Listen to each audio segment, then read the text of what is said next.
All right, welcome everyone. Ready for another deep dive. This time, we're tackling something pretty essential. Writing. Yeah, writing. It's everywhere, right? Seriously, more than we realize, probably. So we've got this source, basically a guide to making your writing really hit home in the digital world. Okay, the digital world. Makes sense. And you might think, with all the images and videos out there, writing's less important now, right? But this source argues the opposite, actually. Interesting. So why would that be? Well, they give this example, and it kind of surprised me, about how a website that's poorly written can actually drive customers away. Like, imagine someone lands on your site. Oh yeah, I've been there. So much jargon, I just click away. Exactly. Lost them before they even see what you're about. It's like first impressions, but online. And it's true. Our writing kind of represents us, personally and professionally. Right. Every email, every comment, it all adds up. Makes you think about how MBUCH we write these days.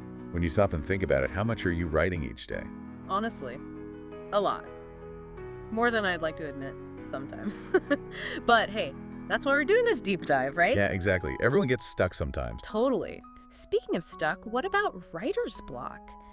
This source has some good news, though. They say anyone can write well if they approach it the right way. And they talk about this concept of the ugly first draft, or UFD. Have you heard of that? Oh, the UFD. Yeah, it's a lifesaver for many writers. Basically, it takes the pressure off being perfect right away. Right, like that first draft can be a mess. It can. It's more about just getting the ideas down. So they suggest something I actually kind of like. Start with a brain dump. Just get it all out, no matter how messy. Makes sense to me. It's like, you wouldn't start a painting with the fine details, would you? No, you gotta sketch it out first. Exactly. And that's what the UFD is for writing.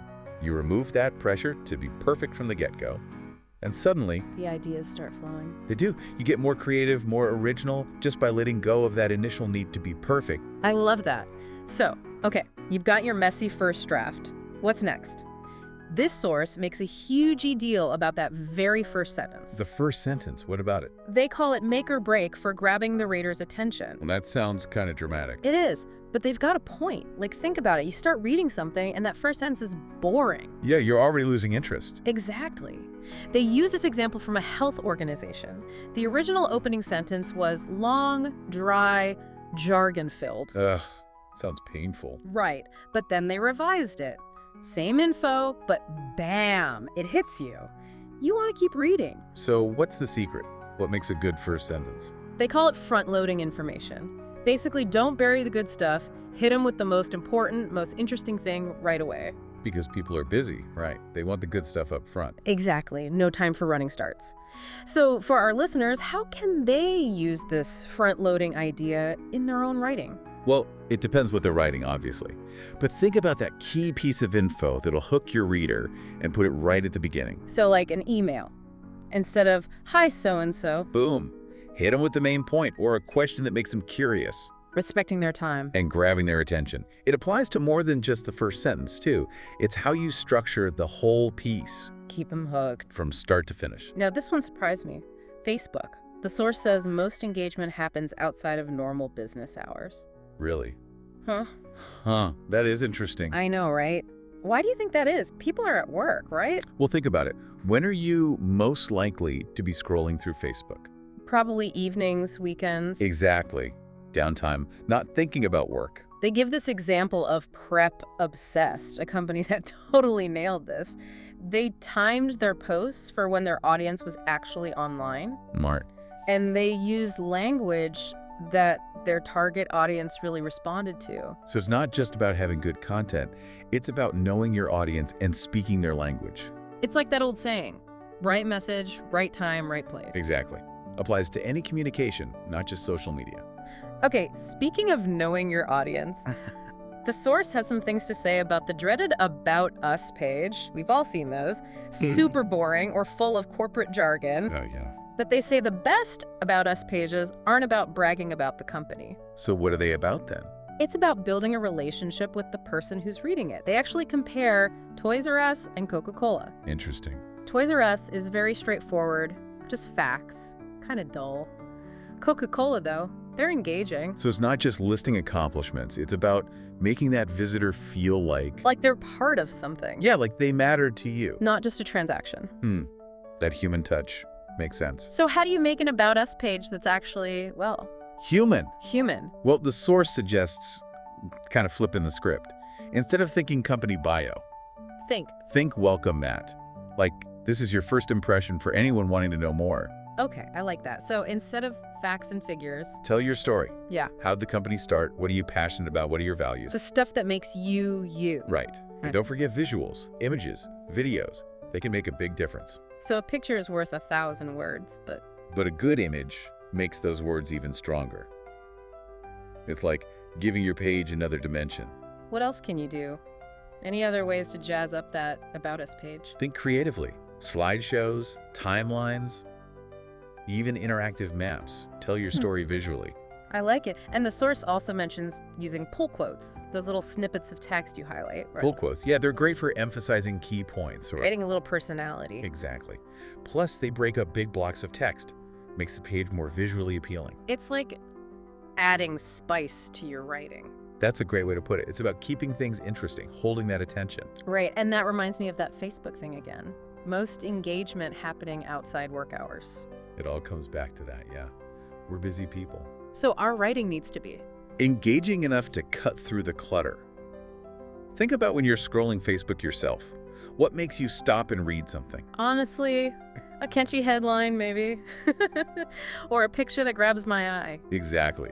Understanding what grabs your attention can help you write stuff that grabs other people's attention, even when they're not looking for it. And it's not just about grabbing it. It's about holding it. Right. Make every sentence count. Like each sentence is a chance to either pull them in further or lose them. So much pressure on every little word. Well, kinda. But that's why we're talking about all this, right? To help people write better. Okay, back to the source. They have this line that I found really powerful. They say, "Your words affect your readers and your customers, for better or worse." That's a big statement. It is. What do you think they mean by that? It really makes you think about the weight our words carry, not just for marketing, but for everything we write. Yeah, it's like a reminder to be mindful, I guess. Mindful, intentional. They give this advice about being clear and concise, actually. Like getting to the point. Yeah. They even say, go through your writing line by line, cut out anything unnecessary. Interesting. It's like dot editing, but on a whole other level. It is. Yeah. Because sometimes we think more words equals smarter, but... But it just ends up being confusing. Exactly.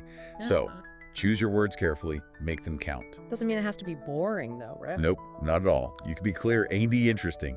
A little humor goes a long way, too. So thinking about that About Us page, how do we make it both informative and engaging? Well, they use this analogy. Instead of just a bio, think of it as an invitation. An invitation to what? To your world. Your company's world. Share your story, your values. They contrast Toys R Us and Coca-Cola again, remember? Yeah, Toys R Us was pretty basic. Right, but Coca-Cola, they pull you in. They use visuals, stories, even updates about what they're doing in the community. It's like they're saying, hey, come on in, get to know us. Exactly. And that's what makes it effective. It's not just about them, it's about building a connection with the reader. Okay, so less company report, more conversation. I see. So for our listener, what are some actionable steps they can take? Well, visuals are key. Photos, videos. Break up that text, add some visual interest. They also talk about pull quotes.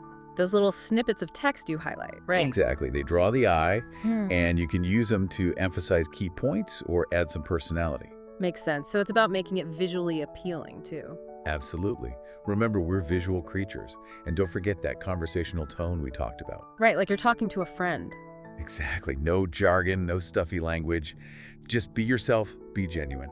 And speaking of being genuine, earlier we talked about understanding your audience. Oh, yeah, super important. But it's not just about knowing who they are, right? It's about knowing how they behave online.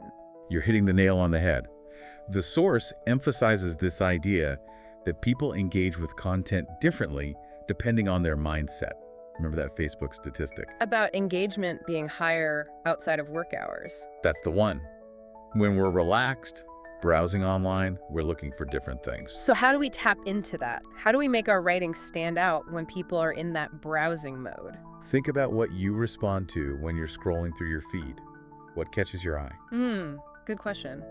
I guess for me, it's usually something visual or maybe a headline that sparks my curiosity. Exactly. Those are the things that cut through the noise, even when we're not actively seeking information. So we need to grab their attention, but And then... to hold it. Right, so it's not just about that initial hook. It's about crafting every sentence, every paragraph, in a way that keeps them engaged. That makes sense. And, thinking back to that ugly first draft, Yeah. it almost feels like we're coming full circle here. I see what you mean. Because that first draft, it's all about getting the ideas out, finding that spark. Yeah, it's the messy, playful stage where you don't judge yourself. And then as you revise and refine... That's where you start thinking about those attention-grabbing elements, about crafting each sentence to keep the reader hooked. So it's like two sides of the same coin almost. Exactly. The raw creativity, A&D, the strategic crafting, both important for effective writing. Well, this has been a fascinating deep dive. Any final thoughts for our listeners as we wrap up? Just remember, your words have power. They can inform, inspire, entertain, persuade. Use them intentionally, use them wisely. And most importantly, don't be afraid to share your unique voice with the world. Beautifully said. And on that note, we'll wrap up this deep dive into the world of writing. Thanks for joining us.